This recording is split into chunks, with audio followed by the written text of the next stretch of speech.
Stats. You know where Stats got his name from? I have no idea. His favorite college class? I hated Stats. I actually never took stats. How many years were you in school for? College? I think. Or you dropped out like me and moved to Korea to cast games? I was 2.5 years, so like 5 semesters, I think. 5 semesters? Okay. Yeah. So that's, that was about it. I took calculus, and I hated that a lot. Actually, the thing is, I actually like math, and I value it because it's like how we understand everything. But the problem is that I don't like homework. Yeah.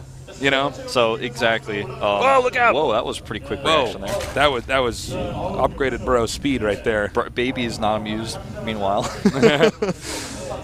Yeah, I like, math is really interesting to me, but once I got to the point where I just had to memorize stuff, like cosine, tangent, and those, like, which ones line up. Oh, yeah. I was like, oh, I'm no longer learning concepts that are applied to my daily life anymore. I'm just, no, I mean, they are. My brother was a big math guy. I was always more into, like, literature and philosophy and stuff like that. Was more my cup of tea. But I don't know, man. I was more comfortable doing the essay homework over the. When I had to do, like, especially in high school, man, when it's like, well, you have 35 math problems, and I know the answers are in the back of the book, but then I have to show my work anyways, and I'm just like, ah. Yeah, that was really frustrating. I don't miss homework, man. Yeah. Homework's pretty terrible. Oh, he's going to try to block the core here. Oh, hello. This is really, really annoying, but he's still going to get a He's not going to have any of that. Tight wall. Welcome to our studio, guys. By the way, come to our studio. Entry is free. Oh, wow. Wow. Wolf and I are blushing like crazy up here. We certainly are. Entry to our studio is free. Yes, it is. I get that question like all the time on Twitter. No, people always ask me, like, Tasis, why do you always say that? I'm like, because every day I get tweets about it. I mean, it's, every day. It's definitely like a reasonable question. I mean, a lot of sporting events that you go to in your life, you do have to pay tickets for, but this is not one of them. Yeah, come on down here. And we're in a fun part of town, so after, the games are done, go hang out. Yeah, Gangnam area, for instance, great area to hang out in. Yeah, good restaurants. Great song. Yeah, good song. Very catchy. It was kind of popular for a while. It was. You might have heard it. You might have. So on this map, at the second base here, the ramp that goes to the low ground for the Protoss here I'm talking about. It's true for the Zerg too, but the focal point here is really for the Protoss in this moment. It's a big open area, and to block it off, you also are not really protecting the Nexus from any air attacks or any harassment that could get by the wall in. So there's more areas to cover here than normal. Yeah. You have the main, you have the expansion, then you have the entrance to the second base, and then you actually have the entrance in between the first and the second base here for the Protoss. So sometimes we see some harasses here by air that can do a lot of damage if the Protoss isn't prepared. It's true. Or any kind of harass that can allow you to get in there. I mean, for example, roach attacks are really scary because the wall is so awkwardly placed here. Everything is kind of exposed, including now, look at this. His solution to this is quite interesting. He's not going to cover the whole ramp. Okay, cool. He's actually going to just block off a part of this so that it hugs the Nexus. But the problem is now the Lings can actually get in here. Yeah, see, now normally, okay, guys, normally we'd have the wall in above here, but instead he's doing a arc bending to the right. But the problem is with a normal Ling timing here from RorO, he could just get in there and do the damage. So what Stats did is not bad at all, but it does make it a little bit tricky here since the Zerg can get in there and do some damage. Yeah, but, right now, he did a decent amount of damage, but at the same time, he's got all these Zerglings that are essentially useless until the Nexus cannon stops. Until that stops. So he's going to need more units warped in right away, but if he can actually hold this, he's going to have a pretty decent pro lead. It looks like he wants to run in here again for the second attack when the Nexus cannon has stopped working. I don't think he's going to really be able to get much damage done. Well, it looks like the entire wall, and this is actually the longest wall you could ask for a second base here. You can see it from space. You can see it from space, certainly. I suppose he actually does hold this off. It looks like it's just a little bit bumpy there early on, but yeah, that's a completely tight wall now. Yeah, and he's got sentries, so all these Zerglings are going to be pretty useless for a while. Yeah, see? As long as he gets his force fields up, he's fine. Yeah, and, I mean, that's just no way he's getting anything done there. So now the Protoss is up in workers at 36 to 32, not ideal for the Zerg, and also there's no third hatchery up either. In fact, he's even going to take a second gas here. before he takes that third base. I wonder what his follow-up is going to be. I mean, this wall is like pretty vulnerable to roaches, but is he really going to try to go 2-base Muta or something? He's actually getting 4 gases now in total. Well, you know, I don't. The thing is, I feel like it could be good with the roaches, but I don't know if that's the best option. Really, you know what I mean? With the number of sentries he's got, he could get cannons up. He could just trigger a Nexus cannon and buy time. Now we see that he's actually going to move out here. Now this may be to just drive the Lings away and force defense here. We do see roaches and the layer now starting. I think he might just try to hit a roach speed attack, which if it gets held or even scouted, to be honest, I think he's going to be totally fine.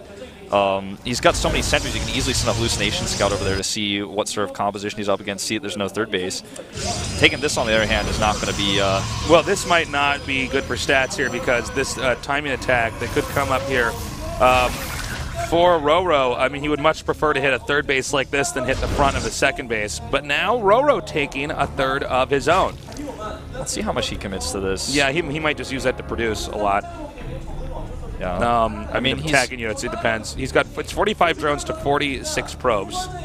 He's got RorO on the way. There's no robotics, so keep that in mind. And is he really going to try to hit like RorO movement timing with all of these roaches and roach speed? They are really strong, but we just don't really see builds like this. Well, it's possible he's getting this for defense as well. We did not have... Oh, no, we just now had a robotics facility start here for the Protoss. He just started producing roaches, 15, and he's staying at 45 drones, which is less than the problem is, you know, with roach and roach burrow and movement, I mean, I don't think he's going to be able to deny any bases here, but I think he can deny an attack here on the third, but because this is a Protoss who's actually getting his third base up just slightly quicker than the Zerg's getting his third base up. Yeah, I mean, this is looking better for stats. Yeah, stats seems to be fine so far. Yeah, there's still a lot of Zerglings on the map, too. Yeah, he's got Lings out, so he might be able to deny some scouting. I mean, this wasn't like, you know, Stargate opener where he's going to be controlling the map. So there's a little bit of, he's in the dark, I guess you could say here, stats is. But he's probably feeling pretty comfortable with, you know, his opening so far. He doesn't seem like he's been harmed that much. Now he's going to move out here with the Mothership, the Stalkers, the Sentries, and the Zealots. Now, most likely, RorO's going to set up for a counterattack. And then turn, try to force the Protoss around, but it looks like so far Stats is, you know, doing a pretty good job keeping track of the Roach-Ling army, and that is triggering the Spine Crawlers now to come down. Yeah, this is a really strong Protoss army now that's about to have +2 in Blink, and he's moving across the map. And he does have an Observer with this army, so this attack is very well timed out. Yeah, there's nothing to protect this third base, but he doesn't really care too much about. All he really cares about over there is his gateway production. This counterattack is going to force him to turn around. The third base for the Protoss, he doesn't even have probes mining it, I don't believe. He doesn't have anything over there. He only cares about the It looks like he might have actually expected a counter here. Now, unfortunately, he did not get the wall in there, which makes this a lot more problematic than it should be. Nice force field there. He wants to isolate this as quickly as possible. Blinking over here, and the Observer comes up here as well. That's going to shut down this attack. This is actually terrible for RorO. He's not getting any damage done, and this is costing him a lot. He's just trying to buy enough time to get his Swarm hosts up to defend at home. But the attack that comes over here to counter him is going to be so difficult to deal with. This small group of roaches is not something that's going to cause stats to turn around this time. He can actually just deal with that pretty easily with a Warp In. The third base for RorO is where I'm really concerned. How many Swarms can he actually afford to get out fast enough? He's only producing 2 right now. See, this is so interesting. He never used the third Nexus. Yeah. So he can't lose probe, so his production can't really be hindered that much. But I gotta say, RorO's doing a pretty good job of pulling some of that Protoss army behind, but there's enough now moving forward here, and the drones are evacuating. He might actually blink right on top of that. No, the drone's now going back over here as they have been cut off. Now he unpowered those gateways, really nicely done here by RorO. Yeah, here he comes, running up into the natural, and it's basically going to be potentially an elimination race. What he might do is just kill his base and then recall home. That would be one thing he has to, decide here. He's going to lose these Stalkers, these Roaches. It's definitely not enough right now. I think a recall wouldn't be a bad choice. I don't think it would be a bad choice at all. I don't think he's going to do it, though. I see a blue blur moving up to the second here for the Zerg. Now, he's unpowered how many gateways now? There's, what, 6? Like 6 unpowered? or so, yeah. But, I mean, here we go. He's going to just go for it here. He's got a lot of Stalkers. Now his main base is also exposed. Am I correct that there's only one gateway that's powered right now? I think you're right. There's the recall. Okay, there is the recall. And see, I thought he was going to try to get that last hatchery before he comes back. Yeah, see, there's one warp pin he has here. That's it. Well, I mean, this game has been pretty strange. He's going to lose this Nexus. I only has 28 probes left. RorO handled this pretty nicely. I mean, you have to keep in mind, okay, yeah, Zerg's on 2 bases. The Protoss does have that 3rd Nexus, but was not using it. Look at the supplies here, and you got to keep in mind, okay, now he does have those gateways up, but the production rate was really, hindered there. Yeah, it certainly was, and now he's still got a really strong army. If he could deny this 3rd base again, that would be awesome for him. But RorO is just constantly making Stats deal with these roach attacks that he's sending across the map, so it's very difficult for Stats to actually commit to the attacks he wants to. Even this small group of roaches pull Stats away from where he'd like to be. He will kill all of these. Nicely done there, blinking on top of that. Another group of roaches here. Just really Both these guys really outmaneuvering each other here. Nexus cannon triggered here, and with the placement of those gateways, the cannon and the Nexus, I mean, there's nothing really those roaches can do. The Protoss are really able to abuse the Zerg at this phase of the game with the building placement because roaches don't have a lot of range. I feel like this game is kind of reset in a way. Like after both those attacks, neither player gets massively ahead. And their robotic support base is being started now. Well, it looks like what RorO wants to do is build up a large number of swarm hosts while using these roaches to keep the Protoss at home and defending. Yeah.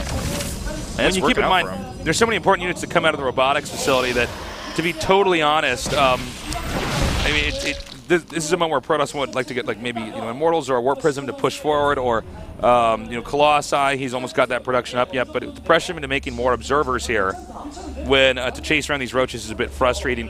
The swarm hosts are now moving out. Now, if he loses these swarm hosts, he'll probably just lose the game. They're just too valuable as units. Yeah, and he's so economy light right now because he lost that base. And these swarm hosts are really cost efficient because you do damage without really trading any units. You don't trade minerals and gas that way, so the locusts are free. The locusts have come up now, and he wants to relocate. He's going to try to come back behind here and get these roaches, or get these probes, excuse me, with these roaches. Yeah. I got to say, I think RorO might be hemorrhaging a little bit too many units here. He's going to lose a lot, but the locusts here are getting pretty close to the front door. This is he's going to try to snipe! He's going to go over here and try to snipe! Tactics much! Yeah. Tactics much! Tactics much! Tactics much! Speaking of tactics, I don't know if that was intentional, but RorO actually left a lot of locusts at home, which did kind of save him there. Otherwise, he would have lost probably all of those farms. Oh, this is a mistake. He should at least try to trade some of those roaches against these units. Nicely done here so far by Stats. Just one step ahead of RorO here. I love that blink. Yeah, that was pretty nuts. He has double Robo now for double Colossus production, and he's got a pretty sick army coming up here, Tasteless. Yeah. He's got the answer for the swarm hosts now with that AoE. Once he cleans up these last few roaches, I think he might consider moving across the map, or at least taking a 4th base. If Stats wasn't doing such a good job of moving around the map here, not that RorO's doing a bad job. RorO's been pretty sneaky with these roaches, but Stats keeps shutting it down. And, yeah, I mean, there's just not a lot that RorO's going to be able to do from here. It's 3 base versus 3 base, and Protoss is really starting to stabilize here. Zerg getting close to maxing out, but Protoss has pretty much finished the tech tree necessary to break through something like this. Yeah, he's got plenty of Colossi now. This one cannon giving vision of these roaches, but these small attacks are really keeping the multitasking of Stats focused on defense and not actually attacking, which is really annoying. These locusts are actually going to do some damage here. It looks like at the 3rd base, a few waves of shots will go off. He could actually micro those, and he is. To kill some probes. Oh, here we go again. Oh, whoa.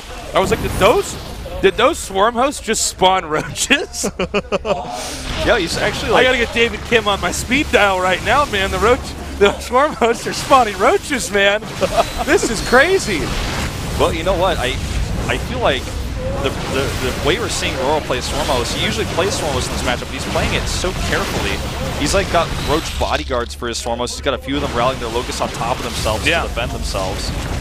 And he's keeping the Protoss army small enough to where it's hard to actually engage those locusts. And he always has a group of roaches attacking the natural, constantly. Even if there's an observer there, he somehow sneaks by. And I like his choice to take the 4th to the top right. That's something a Protoss player is never going to really scout. Yeah, and that's probably what is the best move to do when you're behind like this. Protoss is going to be so focused on pushing you, they will not check that right, as you said. Oh, he's actually just going to go for it here. The swarm hosts are exposed. They're not burrowed right now. He doesn't actually... I think the locusts were going... Are those locusts moving south? Yeah. So he's able to escape death with those locusts for now. Nicely positioned observer over here too, by the way. That was weird. You know, RorO, I think, has just got stats uncomfortable enough with his counterattacking that he might be able to, you know, start to get a substantial lead. Because, like we said, that upper right base is probably not going to be checked. He might even want to take the bottom left base too. Did you see that recall? It was really strange. He like recalled half his army back to walk the rest of it back, and then he did a weird blink. Like he's, I almost feel like RorO has gotten his head, and he's like making just a lot of weird, questionable decisions. He might have been trying to sandwich the army, I guess. I don't know, because the roaches are going around again here. Oh my God! My God! That was a massacre. That was so good, because now he also knows those drones had to be headed towards that base that would be at the upper right. Yeah. And this counterattack is something he's got, I think, enough units to come home and deal with. So he's got his army split here. Well, he's got the Stalkers here, and he just needs these Stalkers. If he blinks properly, he will win the fight. And then he has all these roaches here to eat through the Swarm hosts. Yeah, and he doesn't even need to... Locusts from the Swarm host, rather. He doesn't even need to go into the main base here. He can just kill this base and then go kill the third, and then he's like, he's already won the game from there. This counterattack is all that stands in between stats and victory, and he's just gonna defend it. I mean, with the mothership core there, with the Nexus cannon, it's pretty easy for him to just push these roaches back. And great control here, by the way. Not letting those corruptors do the damage to those colossi, and as you said, Wolf, he's just gonna come down now to where the third base is. Yeah, he's just going to kill this, and then basically he's won the game because he knows he's killed all the drones that were going to that base at the top right. He's not even really concerned about that right now. Does he have actually one Stalker up there? I believe he does. Yeah, it looks like he does. Yeah. And this Corruptor force is not even enough. We're going to be seeing GG momentarily here. This is going to be the killing blow, the neck-breaking move here. Pretty big upset, I would say, actually, in this series, and it's really well played by Stats. GG. Nicely done there. That was a really great series by Stats. And I got to say, RorO played very well in that game as well. Cool strategies from RorO, but Stats was able to deny each of the attacks. Yeah. Great usage of the blink there to shut down you know, the early Swarm host harass. RorO came into this today feeling confident, saying he could get to the finals of a GSL. He might have to rethink that here, as he's going to have to win in the losers match and then in the finals match today if he wants to move on to the round of 16. Almost feels like he was too confident. You know, the builds that he used, for example, the Speedling all-in that he did, and then, you know, in Game 3, he just tried to attack because he was like, oh, it's Daedalus. You don't have a good wall here. I'm going to attack you. Didn't work out for him at all. He got very behind as a result. In Game 2, he played extremely greedy. Like, he was so confident no matter what happened, he was going to be fine, and then he lost. I don't know. I just feel like Stats played solid and RorO played a little bit overconfidently. Like he didn't take him as seriously. I think also the opener there for the building placement for Stats was weird enough that RorO might have thought he could have pulled off something like he did in game number 1. Yeah. And then that put him in a weird position where he maybe felt he was forced into doing this roach strategy in a Swarm host. Exactly. Anyways, we're going to go on to our next match here, our second best of 3, another PDZ after this short break.